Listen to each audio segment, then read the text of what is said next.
Hello and welcome, ladies and gentlemen, to a new edition of the Daily Debate. In tonight's show, we're going to be focusing on the government's efforts in empowering women throughout the year 2021 in all aspects of the Egyptian society, be it political, economical, and social ones as well.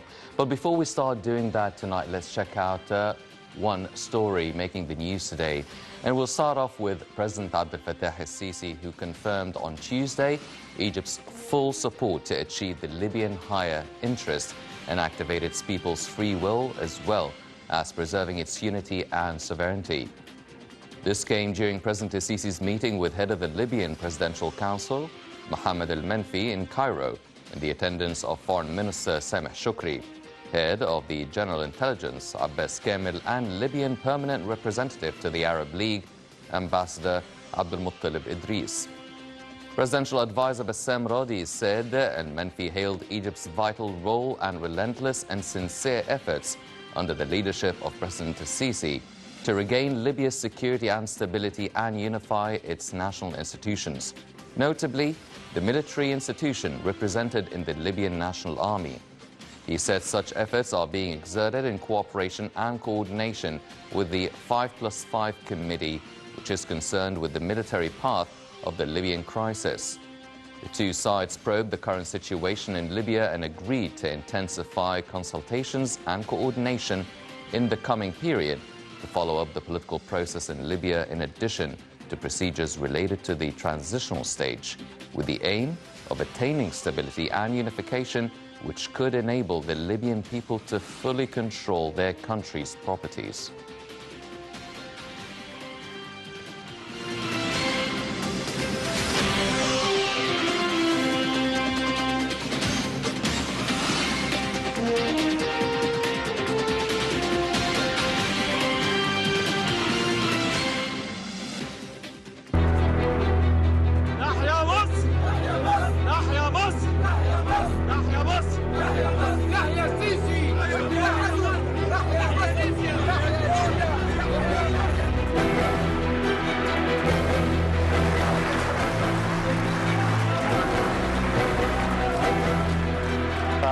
مجلس النواب الليبي بالسماح للجيش المصري بالتدخل حماية لليبيا ولأمنها القومي وحماية للأمن القومي المصري.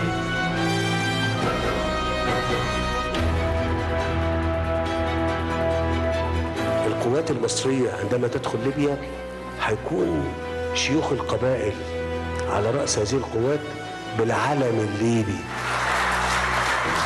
نحن جاهزون، ناتي الى سيدي البراني ونركب على السيارات العسكريه وندخل ليبيا لتحرير التراب الليبي. احنا كلنا لا نبغي الا استقرار الدولة الليبية.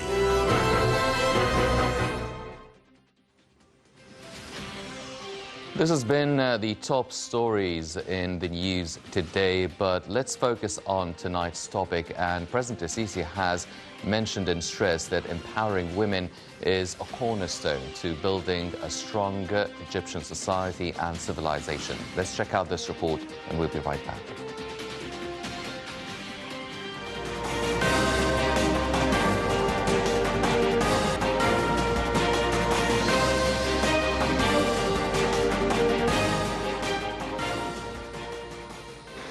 President Abdel Fattah el-Sisi has affirmed that Egypt over the coming 2 years will focus on two main issues: empowering women economically and combating the negative impacts of terrorism and extremism against women.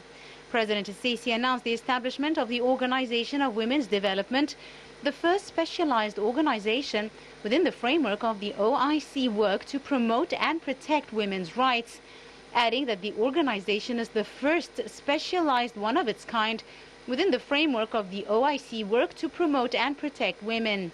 The head of state reiterated that Egypt has given great attention to women amid the COVID-19 pandemic, and there is a lot of work still left to do. He noted that Islam has given women their rights more than 1,400 years ago, affirming that women's empowerment is the key to building strong civilizations, stressing that Egypt will spare no effort to support the Organization of Women's Development within this framework. The president announced that Egypt will pay annual financial contributions that should be paid by countries with low growth rates and who are 22 members of the Organization of Women's Development. In October, President Sisi announced the appointment of 98 women to positions on the State Council. According to Presidential Decree 48, women from the State Lawsuits Authority and the Administration Prosecution and 50 women from the State Lawsuits Authority have begun their work as assistant councillors. According to these announcements, these decisions come in light of the President's keenness to develop the role of the Supreme Council of Judicial Bodies and contribute to achieving full equality between men and women. Since he got elected as President of the state in 2014, women's rights have witnessed huge and unprecedented leaps. For the first time in the history of Egypt, women are currently leading states' policymaking and legislative institutions, with 8 female ministers and a percentage of 21% of parliament seats. In addition, during the last few months, President Sisi has been working closely with the leadership of the Judicial Authority to allow women judges to use their constitutional right to seek working at high-profile judicial positions at the Public Prosecutor's Bureau and the State Council.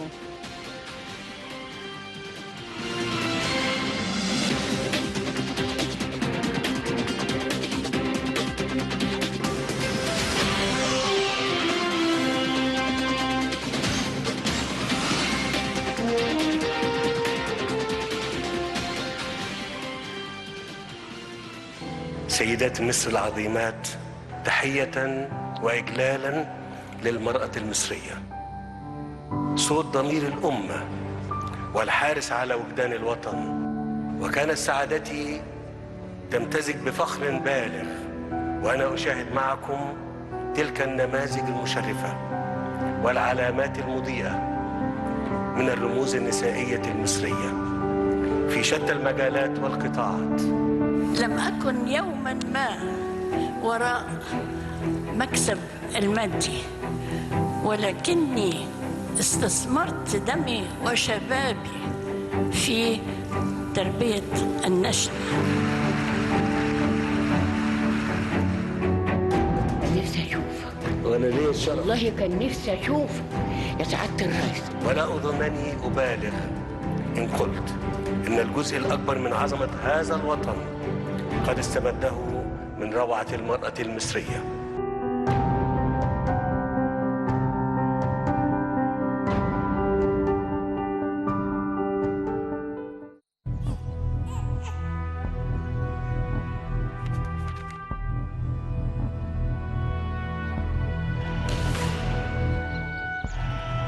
المرأة في مصر من 70 80 100 سنة كان لها دور وطني عظيم. 2013 و12 تحركت دون استدعاء من أجل الحفاظ على هوية مصر.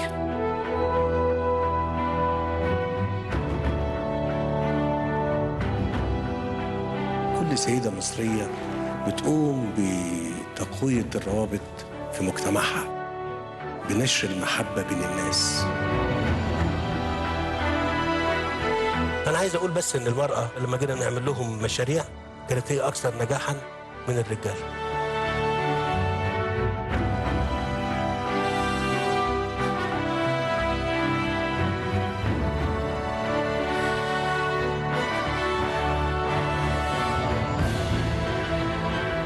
المرأة تمثل نصف المجتمع، فهي الأم والزوجة والأخت والابنة الذي يتعين الاهتمام به لضمان نهضة وإصلاح وتقدم المجتمع ككل.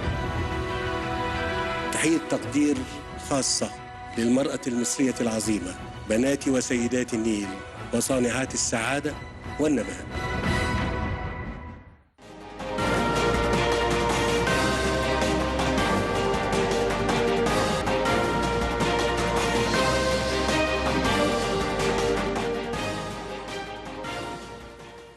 Welcome back, ladies and gentlemen, and to focus on tonight's issue, we're joined here in the studio by Dr. Sherine Ramadan, the Human Capital Development Consultant. Dr. Ramadan, thank you very much for joining us. Always my pleasure, Henry. Always a pleasure, Doctor. Now, we're looking at a very important file, empowering women, a file that the presidency has been focusing on for a few years now, and we've seen year on year, we're seeing developments, political developments, economic ones, as well as social ones. Now, focusing on 2021, because we're less than 2 weeks away from ending the current year, what sort of steps have been taken to empower women, secure their rights, enabling them economically, socially, and also politically in the political spectrum and the political life here in Egypt? Right, there are so many steps that has been taken. It's actually a very broad spectrum when you say you're empowering women.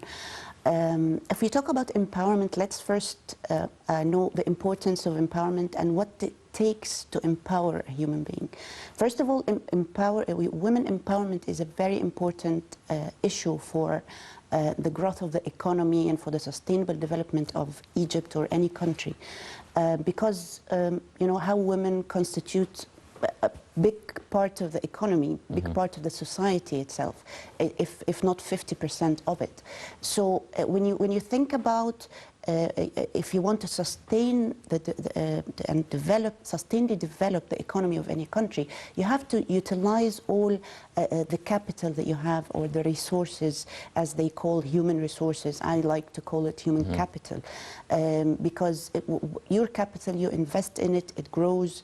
And it's very important that we empower women to be able to participate in the labor market, to be able to be empowered and complete, so we can be able to develop our economy. The second part, what does it take to empower a human being, whether women or... In order to say for a person to become empowered, they first have to be healthy. So you have to take care of the health of the individual. And the state has been doing a lot of efforts in this arena when it comes to women, like the efforts done for fighting breast cancer, and the medical, the remote or the mobile medical cars that have been going to the countryside to try and tackle the issues for women. The postnatal disease, because we had a significant number of women who were losing their lives after giving birth. So a lot of issues have been done in the health area. Also, after being healthy, you have to become free. You have to become free to make informative choices, informative decisions for yourself. And in order to be able to make informative decisions, you have to be educated. Yes. So education has been focused, the state has been focused a lot in educating women. And not only, because when it comes to education in our country, we face another challenge or struggle that might not be faced in other countries in the West, for example, which is the opposition of some places in the countryside, for example, to the idea of having women going to schools and getting education. The paradigm of thinking that women belongs in the house and men belong outside, so they don't need to get education. So the state has been doing a lot of campaigns, whether it's the state, the governmental institutions, or even civil society organizations, and a lot of efforts have been done by the United Nations to bring awareness for men and for women themselves, for the importance of education for women and the importance of them being empowered by knowledge. And after education, we have to build the capacity of women to be able to enter the labor market. So building the capacity by trying to give them vocational training, trying to give them knowledge of, because a lot of entrepreneurship, for example, a lot of women in the countryside have a lot of talents, but they don't know how to utilize it. Yes. Some of them are actually doing some work from home, but it does not enter the official economy. So a lot of work has been done in entrepreneurship as well, in building the capacity of women to either enter the labor market as employees or as entrepreneurs who can create other jobs, etc. So we came to education, we came to vocational training, building the capacity, and then we come to the economic and political empowerment, which automatically, when you're educated, healthy, and free to take your own decisions, you can be able to generate your own income, you can be able to become economically empowered and have your own income.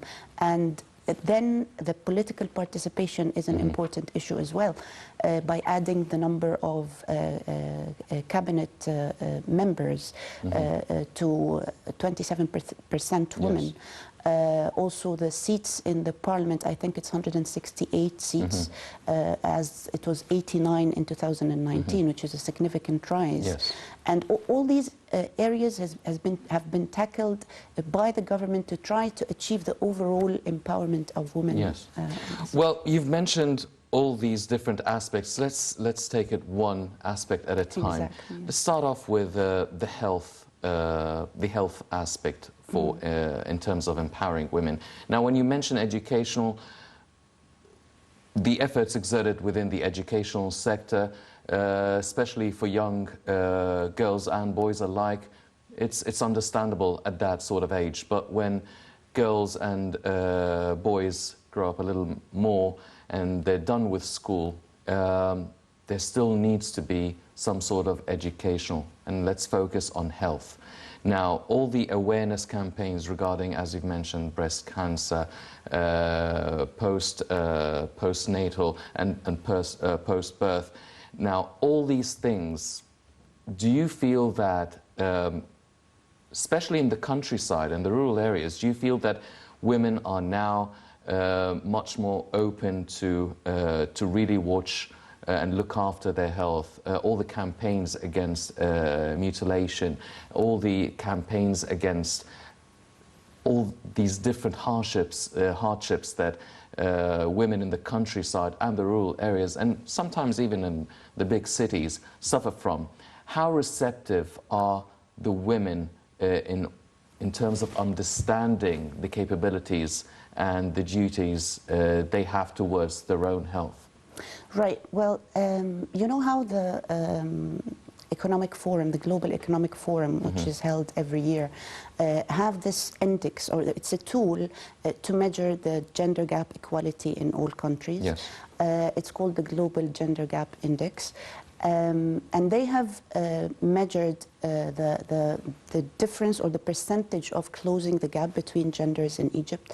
It's actually a major index which measures the population of women against the population of men in various sub-index, which is health and survival, educational attainment, political participation and economic empowerment.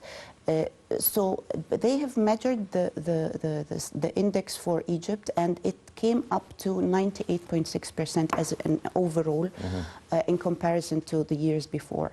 And the sub-indexes, when we are talking about health now, it was close to 95%, which is, allow me to tell you first that no country has closed the gender gap 100% so far.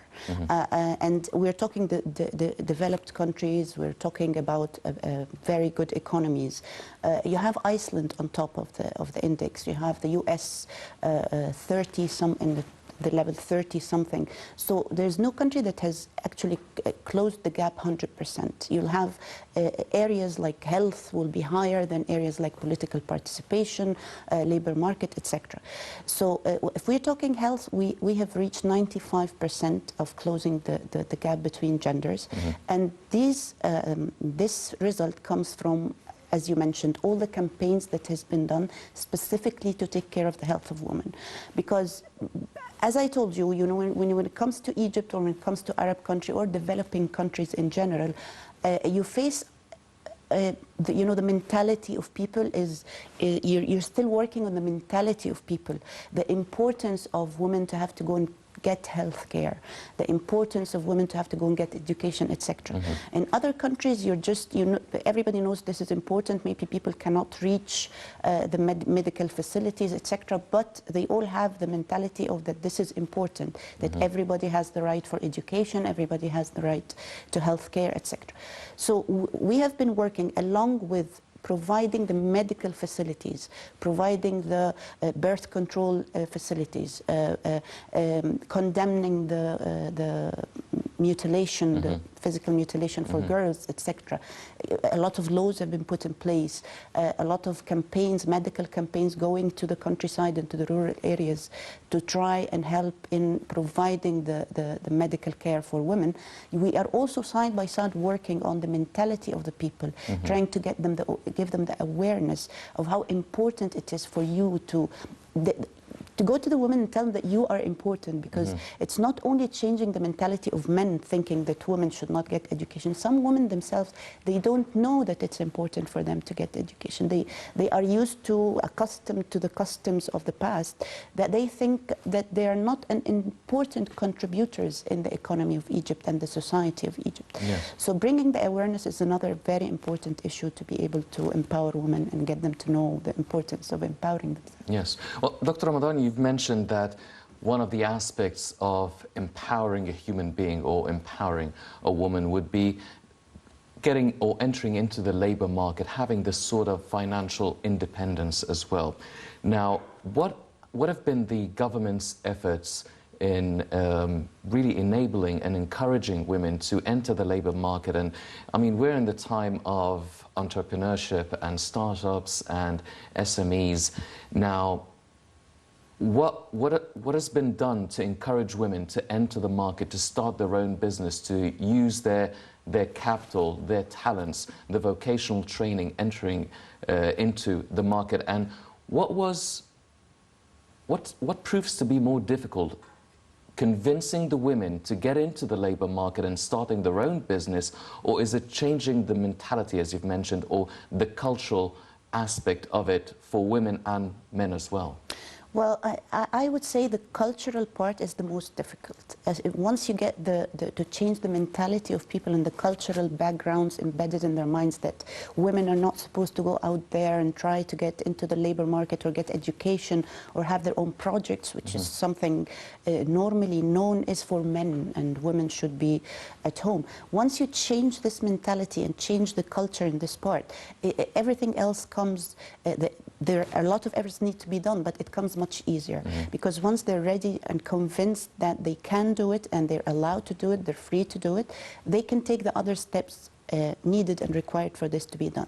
And the other steps will come, we start first with education, of course, and also the vocational part is very important, because as we mentioned, a lot of women and a lot of youth and a lot of, and especially in the rural areas, they do have the talents for a lot of things, whether it's handicrafts, whether it's, you know, we have always known, and you know, in the old movies, we have always heard about the tailors, you know, a woman that has a small project, but it never comes into the official economy in the right channels. That's why the project stays very small and maybe no continuity for it.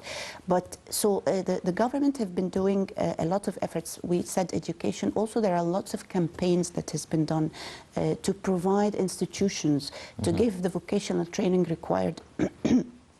For any field, a woman can be prepared to, whether she has a talent, whether she likes to learn about, you know, doing the carpets and a lot of handicrafts. Bags fields. and jewelry. Exactly, things like that. And also there are institutions that provide the financial advices, the channels to be able to attain loans and you know, to be able to provide for the projects.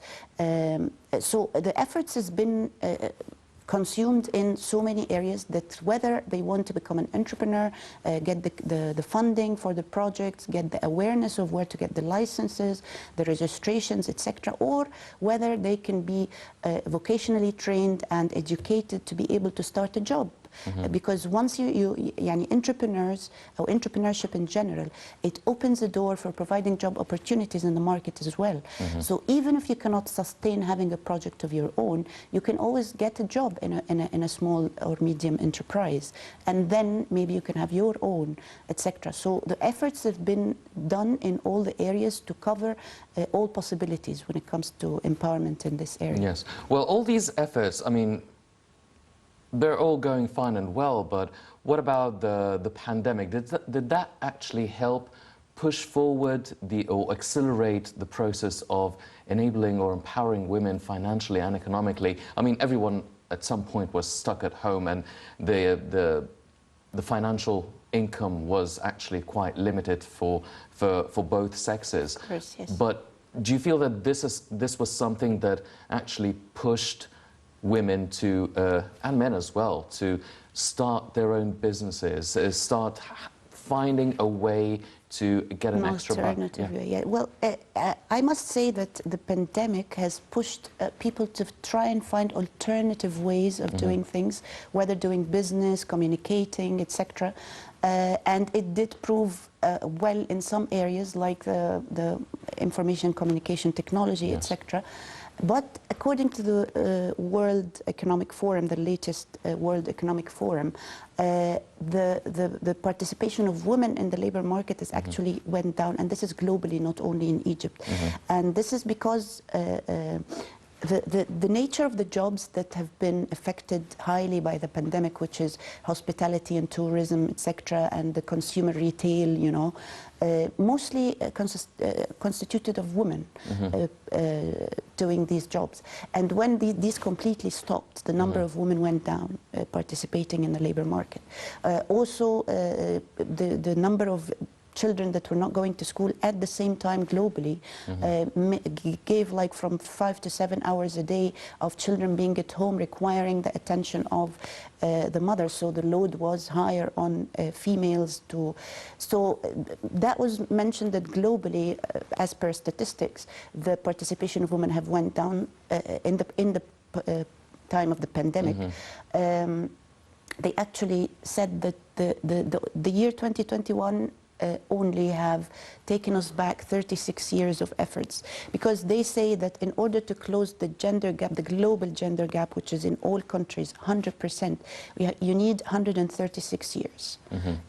If you keep doing the same efforts Yes. that we are talking about in the different pillars that we've been mentioning.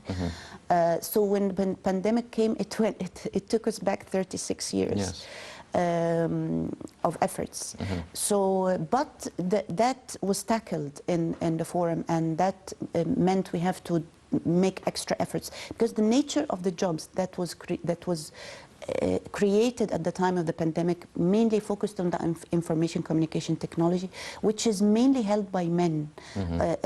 Now they started to study what kind of jobs is required in the future, what kind of alternative ways, as you mentioned, people are trying to find alternative ways of doing things like e-marketing and e-sales, electronic selling through electronic means, digital transformation, and all these things. So people have to keep looking about what sorts of jobs are going to come in the near future, and try to focus the efforts on having more women participating in these types of jobs. Yes. Well, one of the pillars as well of empowering women within the Egyptian society is the social one, and there were a lot of efforts exerted by the government and the parliament as well, trying to really focus on the woman within the house, the marital life, the domestic violence, the sexual harassment, all these things that would secure the rights and preserve the rights of women. What has been done so far? Because it has been under the spotlight for quite some time, and the government has done quite a lot for it. So can you please shed light on this sort of domestic social pillar for women? Right. Well, when we come about the social when we talk about the social empowerment, it's mainly it's one of the, I think, one of the major pillars of empowering women, because when we say we're expecting from women to become politically empowered, participate in the political life, become leaders, when we want to boost the leadership of women, you cannot expect from a woman to become a leader when she's oppressed in her own home. And the oppression or the social bubble that the woman has been living in consists of so many things. As you mentioned, we have the physical mutilation that has been done in the countryside, and we have also the domestic violence, which is in some places is taken as a norm. So there was a lot of efforts to put awareness to that this is not acceptable. Also, the sexual harassment, as you mentioned, there have been laws. There's the law 141 for the year 2021, which has made the sexual harassment a felony. It was merely a misdemeanor. Actually, normally it was handled by the people in the streets. You know, they would just tell him off, and he would just go away. Now it became a felony. So anyone who performs sexual harassment against women, they will be jailed, depending, of course, on the nature of the felony itself. But so the sexual harassment laws have been put in place, condemning the genital mutilation. Also putting, again, the awareness, changing the cultural paradigms, that it's not okay to have violence against women domestically. It's not okay for... Also, having the woman to be able to... Now, when you give her the education, you give her the social empowerment, you have to make her feel, I am important and I can take informative decisions. It's not a fight between men and women, and it's not, you're not trying to get women to rebel against men or the other way around. It's just getting the woman to know her worth and know that she can have informative decisions when it comes to marriage in the first place. So when she takes the decision informatively and she knows her place in society, she would be able to choose well and avoid domestic violence. Also put the awareness in the mentality of men as well is very important. And the older generation is very important, to bring the older generation with you in the awareness of the importance, because they see the way they've been brought up and the way they have lived, and they try to apply this to the new generations, which has to change, because they have to understand things are different now, things are changing, and we have to change with it for the best, of course. Yes. Well, ladies and gentlemen, Egypt is moving steadily to empowering women, and preserving and securing their rights is one of the main pillars, as Dr. Ramadan has mentioned. Let's check out this report and we'll be right back.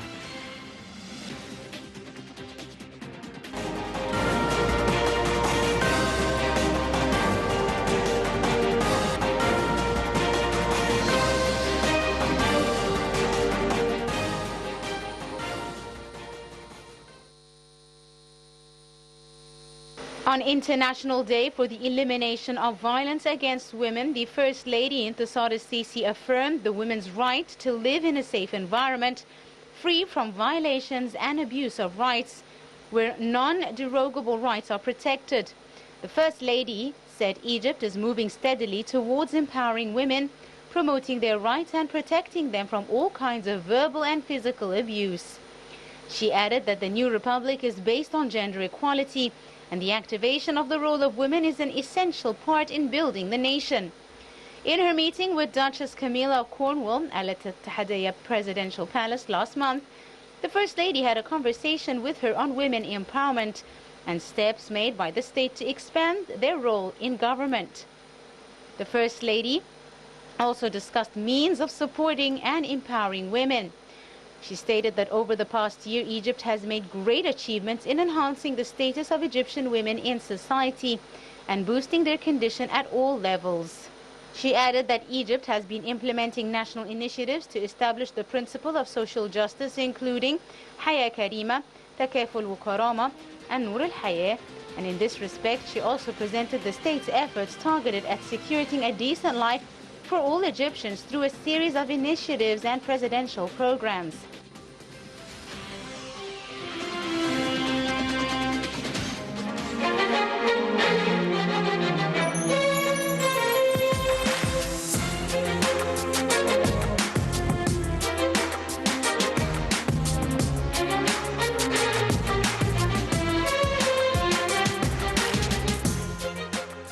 ويعكس شعورنا الحقيقي كدولة ومجتمع تجاه المرأة، زوجة كانت أو أما، ابنة كانت أو أختا، وكذلك تقديرنا وامتناننا للمرأة في جميع الأدوار التي تقوم بها على مسرح الحياة.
جاهزة أي حد يتوسط لي المعرض آخد عربية وأدفع عن الإصلاح، بس معيش معرض.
Welcome back, ladies and gentlemen, continuing our discussion on the women's file in the Egyptian society. Dr. Ramadan, now, one of the main pillars as well is empowering and enabling women within the political life. Now, we've seen quite recently about 98 women have been appointed in judicial positions within the state institutions.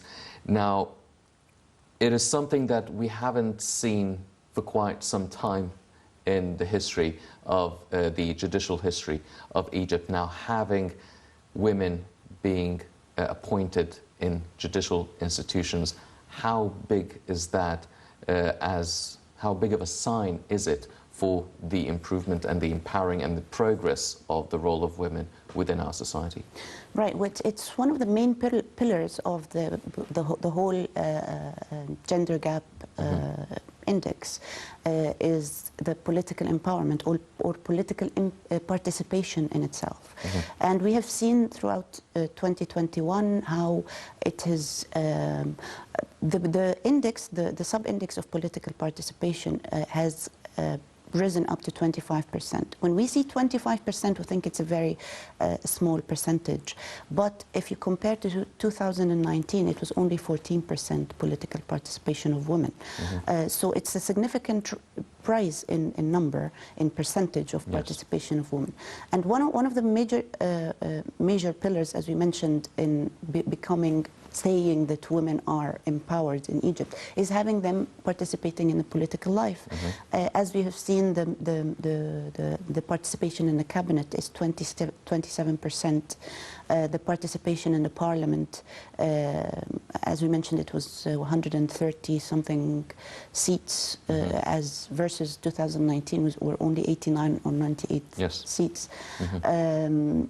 Also, as you mentioned, the judicial system, which is.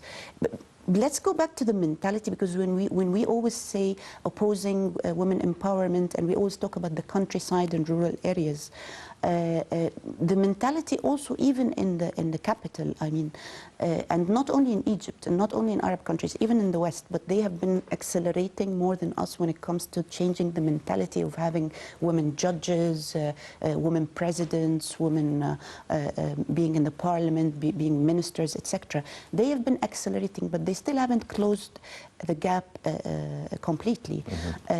So when we talk about Egypt, you see how there's a significant change between 2019, 14% of women participating in the political life. You compare to 2021 or 2021, it's 25%, means we are taking the steps necessary to get there. Again, the major important thing is to change the mentalities of people, because even men and women equally, we're not picturing having women judges in Egypt. We were always picturing the judge as a man, the minister is a man, the president is a man. But this is being changed now by adding the number of women of course, selecting the right people for the right place, but involving women in the political life. Yes. Well, the progress you're mentioning now, as opposed to even a few years back, and Egypt's tireless efforts within the women's file has actually been crowned by Egypt getting or receiving the membership of the Executive Council for the United Nations Women and Committee on the Status of Women. So this sort of recognition by the UN, I mean, it's not just we're banging on our own drums, but this international recognition of Egypt's efforts in this file specifically, what does that mean, and what does it do for the Egyptian society, and what does it do internationally? How is Egypt now seen by the Egyptians themselves and by the international community? Right, well, first of all, it tells us that we are on the right path. This is number one. And number two, if you think about why are we focusing on empowering women, it's not only a value added for women or for a certain minority or for a certain group of people. It's very important because if you empower women, it means more participation in the labor market, it means more human capital, it means more GDP, it means a better economy, it means that you will be rated higher in whether the gender gap equality, whether the economy, whether your GDP. And this is very important for the rating of Egypt in general, how Egypt, the state, how is it performing in comparison with other states. And that's based on statistics by whether the World Economic Forum, the United Nations, etc. And also there is the 2063 Agenda of Sustainable Development that we have been committed to, and we have our own agenda of 2030, yes. Which has the KPIs of the United Nations bigger agenda as well. We are aiming to, by 2030, to reach all these KPIs and to be able to say that we are on the right path of, we have sustainably developed Egypt. Of course, it's going to be a continuous effort that never stops, but I mean, by 2030, we are aiming to have reached the goals of covering all the KPIs in this agenda. One part of this agenda, 2030 of sustainable development, is the women empowerment agenda, which covers, as we mentioned, the economic empowerment, the social empowerment, the political participation, and health and safety, or safety and protection. Because there's also one thing we haven't tackled, which is not only in the household, or not only the health in terms of medical care, etc. We have problems faced by women when it comes to protection and safety, because when we are talking or asking women to go out there and get jobs and have projects, etc., they can be subjected to danger of society if people are not aware that there are strict laws against harassment, against harassing women, etc. That will make it an obstacle for women to get out there and get jobs and you know, perform in their lives. So the safety and protection was one of the major pillars of the agenda, to be able to secure women and make them feel secure that they can do this major leap in their lives and start getting out there, participating in the economy, in the labor market, even in the political life, etc. Yes. Well, we've been looking at all the efforts being exerted over the past few years and in 2021. Now, to achieve the Sustainable Development Goals, that's up until 2030. 2021 is practically over. What do you want to see? What more efforts do you want to see within the women's file? Which pillar? Are we talking about health? Are we talking about the workforce, the labor market? Are we talking about the political life, the social aspect? You've mentioned the safety and security of women. What else do we need to focus on more for 2022? Well, I think because I can see it, as I mentioned earlier, that it's a kind of a gradual process. You start with having the woman healthy and safe, and then she gets her education, then she gets her building her capacity, she gets to participate in the labor force, and then she can have her own projects, she can become a leader, she starts becoming in the leadership, and then she can be a political leader, she can participate in the political life, etc., etc., etc. What I want to see is the area in the middle. We need to widen this. It's kind of like, you know, if this is wider, I think the whole process will be more solid, because I mean reaching the top, it's always certain people, and in the beginning, I don't want us to be in the beginning. I don't want us to still be asking for women to be safe or to be medically taken care of, or to still think of her having education. No, I want this to be a norm, and then I want to see more efforts done in the fruit of that, where more women in the labor market, on ground, in actual life, more women entrepreneurs, more women, you know, the fruit of all the capacity building and the vocational training and the education, etc. Yes. Dr. Ramadan, now the government has launched many initiatives, many campaigns, really exerted all these efforts to empower women. But throughout our discussion tonight, a recurrent point keeps popping up, which is really changing the cultural mentality of the society and really also educating the men. So apart from the governmental and presidential efforts, what can we do as a society, socially, that would help empower women and would help really shed light and dignify and glorify the roles they play within our society? Right, well, this is an excellent point, because no matter how much effort the state is doing, it will never be fruitful without the cooperation of the population itself, without we work together. I mean, the government puts the first seed and we have to see it grow. And what is really happening on ground is that the state is doing a lot of effort, governmental institutions, and there are loads and loads of civil society organizations and initiatives, whether it's individual initiatives, like people come together and do the effort themselves, or they do these efforts through institutions like the United Nations, different institutions, health, and education and things like that. So all these organizations have to come together to put the required pillars, or to kind of boost the pillars we have been talking about, safety, education, vocational training, to try and make efforts. Because, for example, there are some campaigns that goes to the countryside, the rural areas, to try and give them the awareness, for example, of the importance of empowering women, etc. And they do their trainings, their campaigns, etc., and then they leave. So if they just do this and leave, by time this will go away. But what happens is they take a group of women from the country itself, they train them and they build their capacity to become advocates to the issue, to become trainers themselves, and each one of them works on another group of women from her own country to build the awareness. And the same is done in the vocational part as well.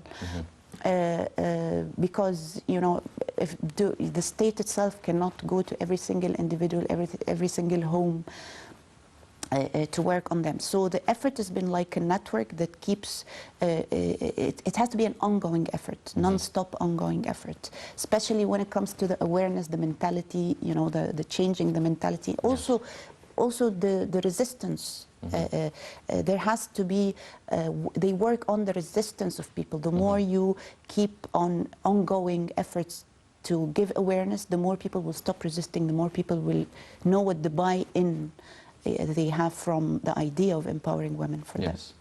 Well, ladies and gentlemen, as Dr. Ramadan has highlighted, the government has exerted a lot of efforts, but still a lot to be done by ourselves as citizens, as members of the Egyptian society, as the role of women being played in our civilization, in our daily life, in our society, cannot be stressed enough or highlighted.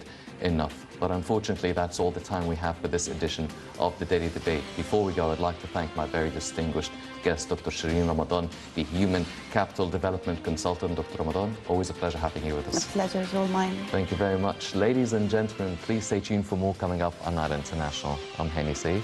Thank you for joining us.